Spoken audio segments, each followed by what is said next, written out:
Hello and welcome everybody, I am Brandon, and we got a buttload of PlayStation 3 and Vita news to talk about today. That's right, we're still talking about PS3 and Vitas around here on Game Corner. Sounds like some users were trying to download their purchased games off of the PlayStation Store and install them on their PS3s and Vitas and were unable to do so. We got all that news and more on another episode of Game Corner.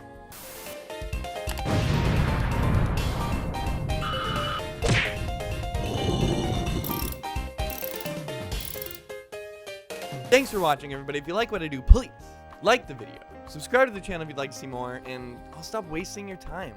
So news broke this morning that users were trying to download bought games off the PlayStation Store to play on their PS3s and Vitas, and were unable to do so. I first saw the story break when @FoosTV posted a tweet showing that either a bug or someone at Sony had changed the expiration date on these titles all the way back to December 31st, 1969, basically making the purchases unplayable on the console.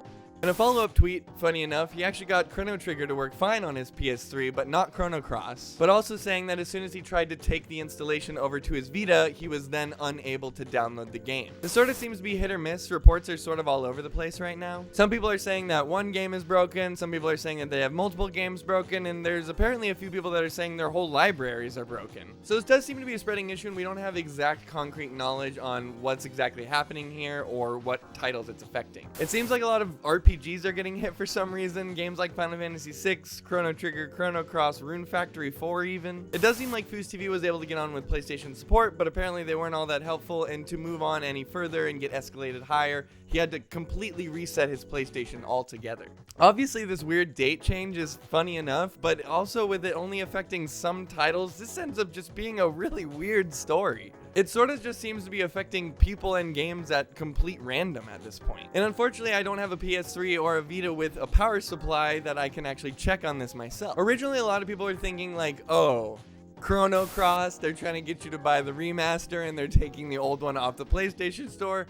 That's pretty shitty. But now that we know it's affecting a lot more other games, we can kind of put that out of the way. The Reddit Kotaku did have a pretty good idea of actually what might be going on here. I'll leave the article down below if you'd like to read more. But basically, it could be a bug on Sony's end changing these expiration dates way back to 1969. In computer science, we use a term called Unix epoch or Unix time. Without getting too far in the weeds because it gets a little complicated, basically you can think of it as when the clock started for all computer systems across the world. And that's actually still used widely today. As you can see, it's used on the PlayStation Store, and most computers use Unix time as a way to measure time. So effectively, by putting the date at December 31st, 1969, they're putting the expiration date of the game before time existed for computers. I know this is really weird to think about. We're getting really out there with this, but stay with me here. So obviously, if the server that you're downloading your game off of thinks that the expiration date is before time existed, it's obviously going to shut that download down and not allow anyone to access it, pretty much rendering all your bought video games useless. Whether this is a bug or a fuck up on Sony's end, this really goes to show that game preservation is becoming more and more of an important thing. Seems like every few weeks we're hearing another story about how some old game is being cast away to the Isle of Obscurity because you just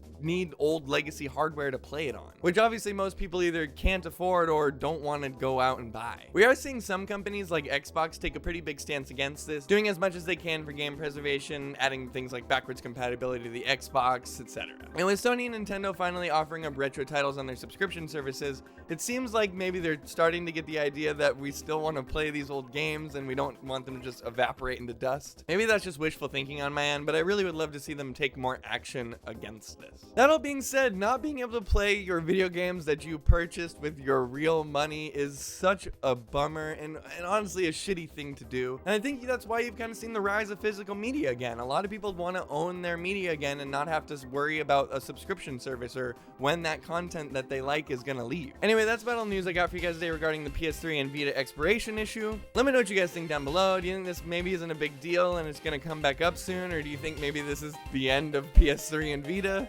Anyway, I'm Brandon. This was Game Corner. Thanks for watching and have a kick-ass week.